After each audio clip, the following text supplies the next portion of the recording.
Hello everyone, I hope you guys are doing well. Welcome back to my channel. My name is Jyotsna and I am a dairy technology student studying at the College of Dairy Science at the Vasu Mathura. And I know that I have delayed this video a lot. So this is going to be a question and answer video. I will be addressing the questions that are asked the most on my channel. And I am extremely sorry कि मैं ये इतना late upload कर रही हूँ. I know the counseling is just tomorrow and I am posting this, recording this today. And I should have been quite early at this, but as you guys are aware, I had my externship, I had my 1 month training, and yeah, I know you have a lot of questions about my training as well, but we will take up the training part later. I'll make a separate video where I'll talk about my training and I'll share my experience. But in this video we'll specifically talk about the college and all the questions that you have, because you guys have your counseling just tomorrow and I want you guys to be a little confident about whatever you choose. So yeah, let's take up the questions. I have written them down in my diary so that I don't forget or miss certain questions, and if I do, if I miss any questions, do let me know. Mention them in my comment section. I will reply. And yeah, let's begin. So yeah, the most common question that I get asked constantly on the channel is which exam do you need to appear for to take admission into a BTech Dairy Technology course. So basically you can get into dairy technology through CUET as well as JEE examinations as well as ICAR examinations, but for the VASU, for our college, that is Pandit Deendayal Upadhyay Pashu Chikitsa Vigyan Vishwavidyalaya एवं गौर अनुसंधान संस्थान, you have to appear for the UGE examination, that is the undergraduate entrance examination. So if you give that examination, you will be eligible for taking admissions into BBSc Dairy Technology, BTech in Dairy Technology, BTech in Biotechnology, as well as BFSc, which is Bachelor's in Fishery Science. So you will be eligible to get into these degree programs. If we talk about the admission procedure, basically when you register yourself for this examination, then you'll give this examination. After you have given the examination, you have to wait for the results, and when the result is out on the official website of the VASU, then you have to wait for the counseling day. And counseling वाले जो notice आता है उस पे mentioned होता है कि इतने रैंक तक के बच्चे आएँ. This is done in order to prevent overcrowding as well as smooth conduction of the counseling. That was about the examination and the admission procedure. जब आप counseling के लिए आओगे, a lot of things will be clear. कुछ नहीं करना होता. First of all, you have to give this fee जो आप counseling की participation fees देते हो. I think it is 500 rupees. And for that, then you'll sit in the counseling procedure, and then जैसे जैसे सीट्स अलॉट होंगे आपके rank के हिसाब से आपको बुलाया जाएगा, सीट्स फिल होंगे, and then you will have those options. एक फॉर्म भी भरना होता है जहाँ पे आप अपने प्रायोरिटी के हिसाब से लिखो कि पहले ये वाला कोर्स, अगर ये कोर्स नहीं तो दूसरा course, that kind of a form. And then if we talk about the total seats, so अगर हम बात करें डेयरी टेक्नोलॉजी की, there are total 40 seats in one batch. बाकी in veterinary you have 100 seats, out of which 15 are reserved by the VCI. So yeah, that is for BPSC, for 40 seats for dairy technology and 40 seats for fishery science as well. There are 50 seats for biotechnology. So that was about the seats, and a lot of you keep asking कि इस rank पे admission हो जाएगा. You know, a lot of you comment your rank and then you're like कि इस पे admission हो जाएगा कि नहीं. So if I have to be very honest with you, ये जो चीज़ है ना, that depends upon the cut off and a lot of factors है ना, कि कोई भी आपको exactly नहीं बता पाएगा कि इस rank पे हो जाएगा कि नहीं. But if I have to give you a rough idea, then I would say that you should get a rank around 200, मतलब 200 से कम ही रैंक हो तो बेटर है. for dairy technology because my rank in 2024 was 180. My overall rank was 180 and मुझे unreserved category की last seat मिली थी. सो उसके बाद बाकी कैटेगरीज के जो रिजर्व सीट्स थे उनको अलॉट हुआ था, बट 180 पे डेयरी टेक्नोलॉजी का last unreserved seat was gone. And उसके एस्टिमेशन से आप बस एक अप्रॉक्सीमेशन लगा लो कि वेटनरी सीट्स के तो सीट्स भर जाते हैं, like 150 तक the paid seats are also gone, 150 160 तक the paid seats are gone, all of them, mostly that happens. फिर डेयरी टेक्नोलॉजी के लिए भी क्योंकि अब लोगों को ज़्यादा पता है, people are more aware about it, competition बढ़ गया है, कट ऑफ बढ़ गए हैं, there are a lot of factors, तो इवन डेयरी टेक्नोलॉजी के सीट्स काफ़ी जल्दी फिल हो जा रहे हैं. और few are asking about the documents, एक डॉक्यूमेंट पे एक वीडियो बनाने का. So I am sure, pretty sure कि बाय नाउ आपके डॉक्यूमेंट्स रेडी होंगे. एंड मैं इंपॉर्टेंट डॉक्यूमेंट्स अगर बताऊँ तो आपका आइडेंटिटी प्रूफ, आपके मार्कशीट्स, आपका कैटेगरी सर्टिफिकेट, ये सब बहुत इंपॉर्टेंट है. कैटेगरी सर्टिफिकेट बहुत इंपॉर्टेंट है बिकॉज वो आपको कैटेगरी वाइज सीट अलॉट होने में मदद करेगा, and that is important. If we talk about the medical certificate वहीं पे बनता है. मतलब जब आपका काउंसलिंग हो जाएगा, when you will pay the fees and everything, फिर उसके बाद एक वहीं पे जो डॉक्टर होते हैं he will conduct your checkup and everything, वो एक मेडिकल सर्टिफिकेट देंगे and that will be your medical certificate. अगर हम बात करें बाकी एफिडेविट्स वगैरह की, दैट इज़ अ वर्क जो आप एक तहसील में जाके करा सकते हो. सो या that should be all about the documents. ज़्यादा डिफ़िकल्ट नहीं है डॉक्यूमेंट्स के बारे में. एंड इन केस अगर कोई डॉक्यूमेंट नहीं बन पाया या फिर कोई प्रॉब्लम हुई या फिर सही नहीं है, तो एक बार गो टू द काउंसलर, जो भी मतलब आपकी काउंसलिंग कर रहा है, इन्फॉर्म देम जब आप काउंसलिंग में बैठोगे कि मैम अभी ये डॉक्यूमेंट नहीं है. जैसे मेरे टाइम पे I had my income certificate, वो सही नहीं था, मतलब उसका मंथ सही नहीं था, उन्हें थोड़ा डिफरेंट मंथ का चाहिए था. So after the admission they give me like 15 days कि आप 15 डेज़ के अंडर ये सबमिट कर दो. तो एक बार आप बात कर लेना अगर कोई डॉक्यूमेंट ऐसे मिसिंग है. बट स्टिल इम्पॉर्टेंट डॉक्यूमेंट्स जो आपके मार्कशीट्स हैं, जो आपके कैटेगरी सर्टिफिकेट्स हैं, all these things are very important and you should have your documents by now. Will be moving on to the paid seat वाला part. So जब मेरे time पे like in 2024 there were paid seats, मतलब आप जहाँ पे 50,000 शायद extra देना पड़ता था.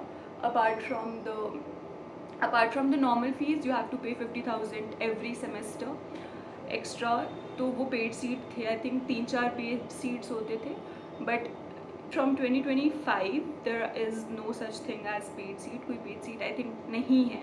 आप फिर भी एक बार प्रोस्पेक्टस चेक कर लो, बट नहीं होगी. A lot you were also asking about the lateral entry.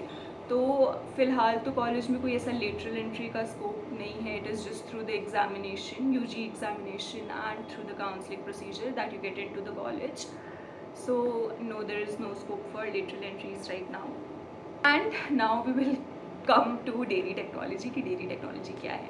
Basically dairy technology एक इंजीनियरिंग कोर्स है. अगर मैं बहुत सिंपल से समझाऊँ, it is a engineering course जहाँ पे आपको वो रेडी कर रहे हैं to be industrial professionals.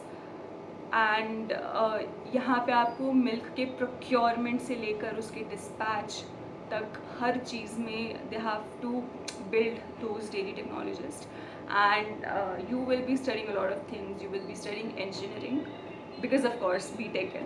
So you will be studying engineering, you will be studying dairy chemistry, you will be studying dairy microbiology, you will be studying dairy technology, you will be studying dairy business management. You were also curious about the books that you should take as a dairy technologist. So if we talk about the Bible of dairy technology, it is the Outlines of Dairy Technology by Sukumar Day.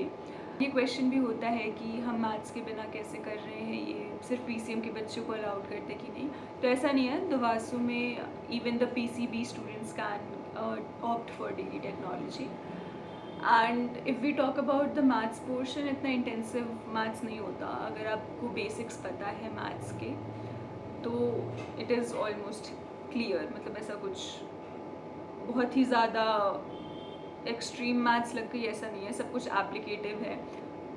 वो भी mostly engineering में लगेगा. आप daily technology पढ़ोगे तो आपको standardisation वगैरह करना पड़ेगा, उन सब में आपको मैथ्स की ज़्यादा ज़रूरत पड़ेगी. बट अदरवाइज़ मैथ्स अलग से नहीं पढ़ना है, ऐसा कुछ नहीं है. So if we talk about the uniform, yes there is a uniform at the college. For boys there is a white shirt, white pant. For girls, white salwar kurti basically. तो वो होता है uniform for the time being. मतलब जब तक आपका freshers नहीं हो जाता तब तक you have to wear this uniform. Once you are done with your freshers you can wear your casuals. But there are your dairy technology labs. तो लैब में आपको यूनिफॉर्म पहनना पड़ता है. हम भी पहनते हैं, हम अभी भी पहनते हैं. When we have completed our second year, अपने पूरे सेकेंड ईयर में भी पहना है और हमें अपने थर्ड ईयर की डेली टेक्नोलॉजी लैब में भी पहनना पड़ेगा. So you have to wear it during your dairy technology labs and you also have to wear it during your practical examinations जो होते हैं तब पहनना पड़ेगा. एंड देन एग्जामिनेशंस के टाइम पे initially you have to wear it. तो हाँ, यूनिफॉर्म का सिस्टम है, बट हाँ हर दिन नहीं पहनना. जब आप डेली टेक्नोलॉजी चूज़ कर रहे हो, रिमेंबर दैट ईजी कोर्स नहीं है ये. मतलब ऐसे नहीं है कि बस हो जाएगा. There are long hours of study. मतलब 9 बजे से 5 बजे तक यू विल बी पैक्ड. मतलब इतने सारे कोर्सेज हैं, इतनी सारी चीज़ें हैं पढ़ने को, that 9 to 5 you will B packed. बहुत ज़्यादा टाइम आपको और चीज़ों के लिए नहीं मिलेगा. And also you guys, if you guys are planning to get in to dairy technology, be ready to stand for long hours. क्योंकि लैब में बहुत काम करना पड़ता है, बहुत चलना पड़ता है. एंड पहले लगता था कि यार हम क्यों इतने देर खड़े रहते हैं, we get so tired of standing and doing this work. But when we got in to the industry, जब ट्रेनिंग हुई, वी रियली अंडरस्टूड कि कितना ज़्यादा काम होता है और आपको पूरे दिन खड़े होना पड़ता है. Like we stood for 4-5 hours continuously at the industry. जब हमारी ट्रेनिंग हो रही थी, we rarely used to get to sit. So standing for long hours will also prepare you for your industry. ये क्वेश्चन तो बहुत आता है कि एवरेज सैलरी क्या है, प्लेसमेंट कैसे होती है, क्या आपके कॉलेज में कैंपस प्लेसमेंट होती है या नहीं. तो if I talk about campus placement, मैं अभी आपको कोई ट्रेंड तो नहीं बता पाऊँगी because mine is the founder batch, like mine is the first batch. तो हमारा 2028 में ग्रेजुएशन होगा, उस टाइम पता चलेगा कि कैंपस प्लेसमेंट हो रही है कि नहीं हो रही है. But looking at the efforts from our professors, like our professors put in a lot of work. हमारे सिर्फ ये 1 महीने की ट्रेनिंग के लिए उन्होंने उन सब ने बहुत मेहनत की है. सो आई एम श्योर कि हमारे प्लेसमेंट के लिए भी they will do something. Of course campus placement मेरे हिसाब से होगा कैंपस प्लेसमेंट. बट अभी फ़िलहाल I can not tell you the trend because obviously अभी ये पहला बैच है. तो जब हम ग्रेजुएट होंगे तभी आपको एक प्रॉपर आइडिया मैं दे पाऊँगी. If we talk about the salary, I need you guys to be a little aware कि एकदम से इंडस्ट्री में जाके you are not gonna earn lakhs and lakhs of rupees. Okay, initial salary आपकी कम होगी बट हर साल वो सैलरी बढ़ती है और बहुत बढ़ती है. बेसिकली आपके प्रैक्टिस और एक्सपीरियंस के हिसाब से वो आपको इंक्रीज़ करते हैं salary. And initially it will not be a lot but you need to gain the experience, है ना. तो आप वो एक्सपीरियंस गेन करोगे. When you will be good at your work and your skills, you will get a decent salary. Starting 6 lakh per annum के हिसाब से ही होती है मोस्टली. डेली इंडस्ट्री में एवरेज सैलरी इतनी ही रहती है कि 6 लाख पर एनम आपको इनिशियली मिल रही है. But that will depend also on the plan that you are working in, also on the post that you are getting, also on your skills. तो जब आप काम कर रहे हो, जब आप डेली टेक्नोलॉजी ले रहे हो, make sure that you are really working hard on your skills. आपका आपकी प्रैक्टिकल नॉलेज और आपकी प्रैक्टिकल स्किल्स जो हैं वो बहुत अच्छी होनी चाहिए. You really need to work on that. There was also this question जहाँ पे somebody asked कि NDRI और दुवासू को कंपेयर करूँ तो कैसा है उसका लैब और उसका सब कुछ.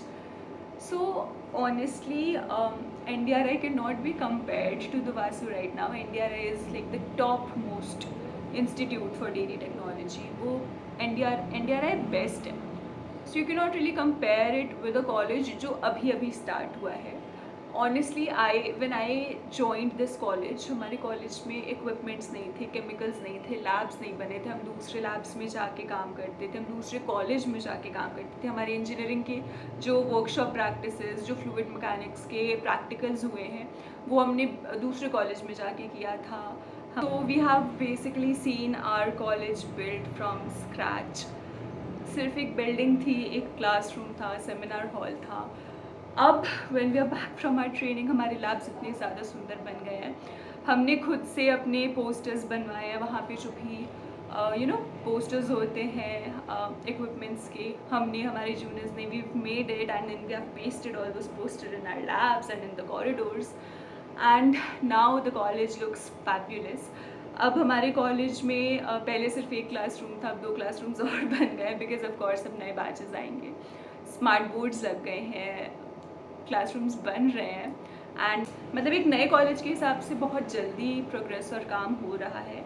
सो all I want to say is कि हाँ, NDRI जैसा तो नहीं है because NDRI is the best. NDRI के लैब्स बेस्ट हैं, बहुत सुंदर लैब्स हैं, बहुत अच्छा है सब कुछ NDRI में. It's great. वहाँ की पढ़ाई, अकेडमिक्स सब बेस्ट है. पर हमारा कॉलेज भी किसी से कम नहीं है. We are improving every day, we are working on it. All our professors, they are really putting in a lot of efforts. Also हमारा एक dairy plant खुलने वाला है where we will manufacture little products छोटे छोटे.